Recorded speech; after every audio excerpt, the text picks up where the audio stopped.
ये जो टॉपिक है ये मेरा अपना बना हुआ कॉन्सेप्ट है, तो इसलिए आप ध्यान से समझना कैसे है ये। हाउ दस द लिक्विडिटी लिक्विडिटी लिक्विडिटी चलती है ना, होती क्या है पहले ये समझ लो, उसके बाद मैं आपको बताता हूँ, एग्जाम्पल दूंगा लाइव साथ में। ठीक है,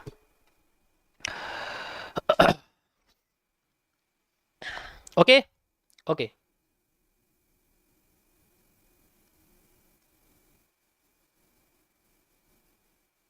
ओके चलो, अब ध्यान से देखना, कोई कुछ मत बोलना, मुझे बोलने देना।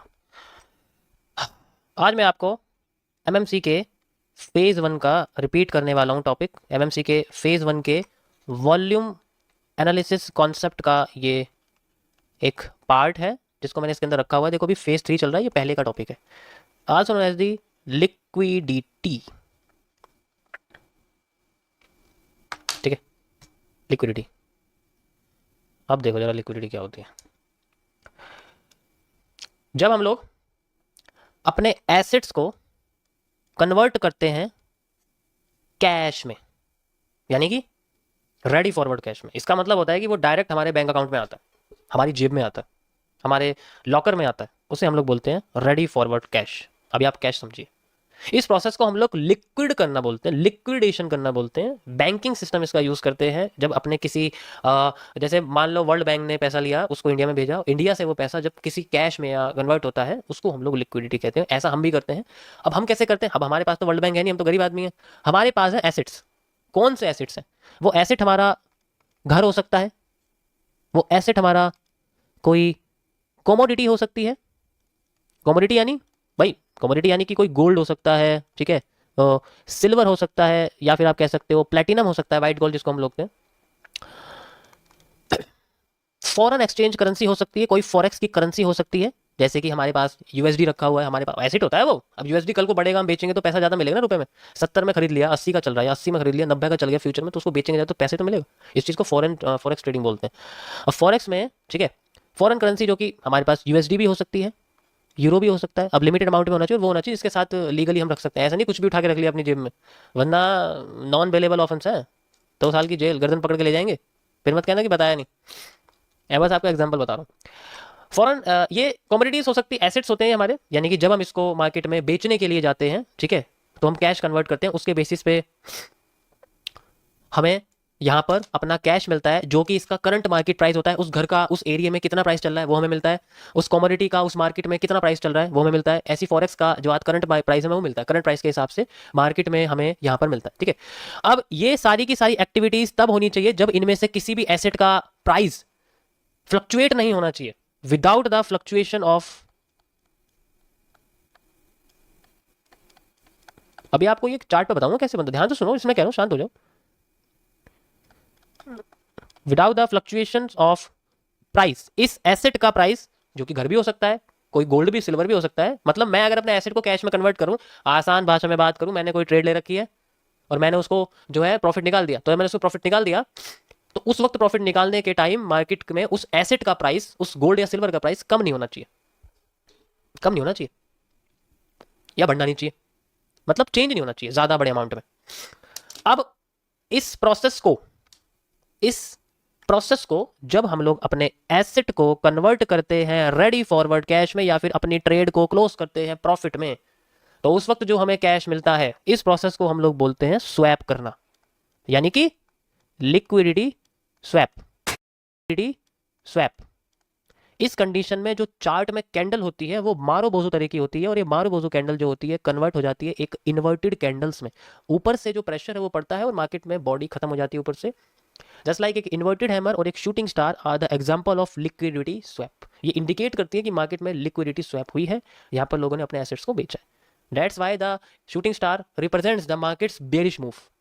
जब मैंने बेच दिया तो मेरे देखते देखते देखते देखते देखते देखते और भी लोग बेचने लग जाएंगे, तो this is also the indication of markets reversal. इसी तरीके से अब ये जब एसेट है, ये मारू बोजू जो है, ये हमारे ट्रेडिंग अकाउंट में होता है, डीमेट अकाउंट में होता है, एसेट अकाउंट में होता है, बॉन्ड्स में होता है, किस में, ये ट्रेडिंग अकाउंट में होता है। और जब हम ये चीज करते हैं, अब ये पैसा हमारे बैंक अकाउंट में आ जाता है। ठीक है, बैंक अकाउंट में हमारे पैसा आ जाता है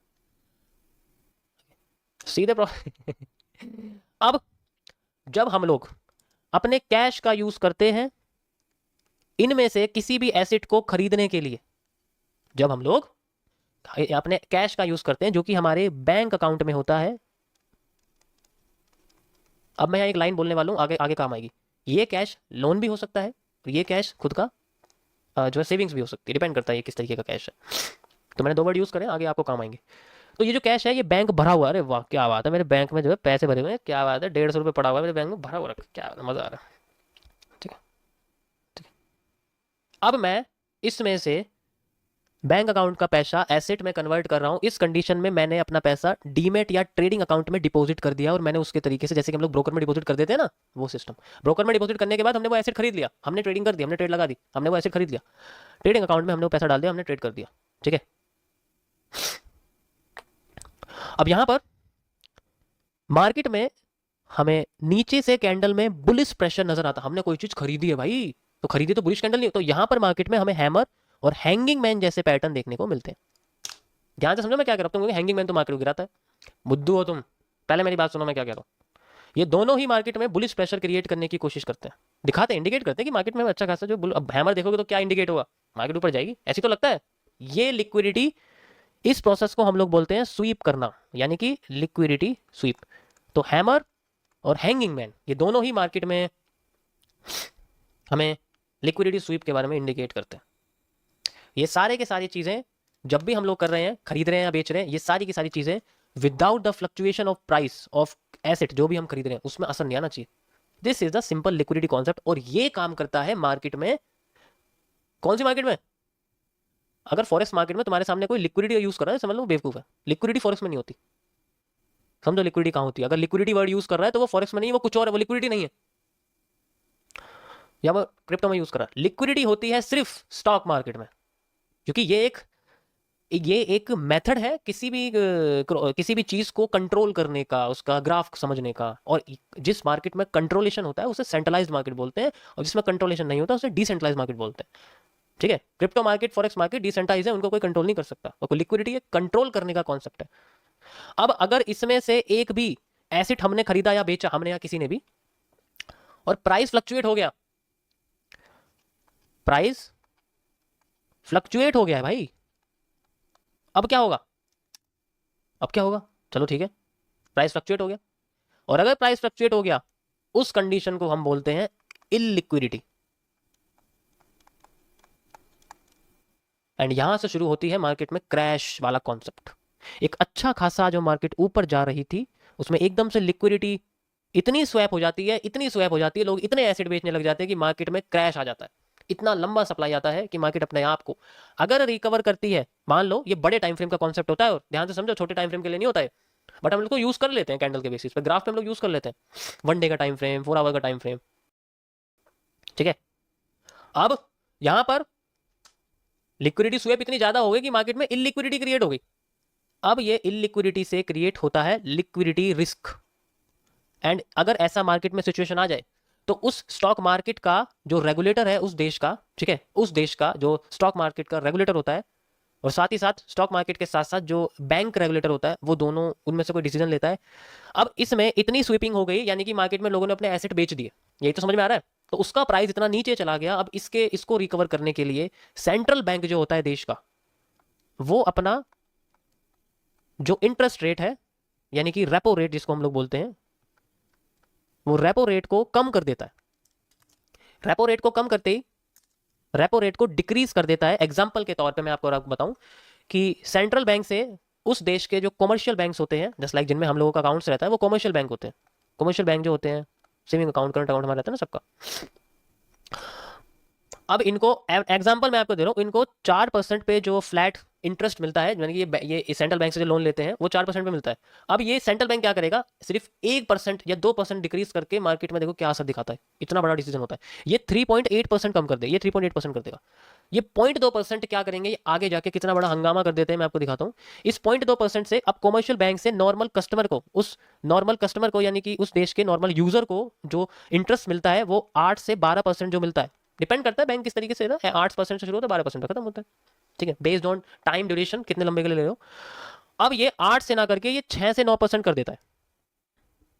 बस अब यहां पर हड़कंप मच जाता है कस्टमर्स का, भागते हैं कमर्शियल बैंक के पास लोन लेने के लिए।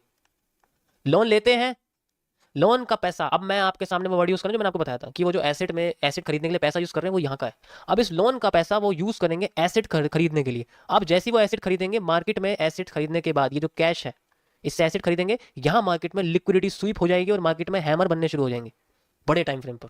और जब हैमर बनेंगे धीरे धीरे करके मार्केट जो अपने आप को लिक्विडिटी स्वीप कर चुकी थी वो धीरे धीरे करके अपने आप को स्वीप करेगी और एग्जैक्ट उस पोर्शन पे जाके जैसे ही सेंट्रल बॉडी को ये पता लगेगा कि जो स्टॉक मार्केट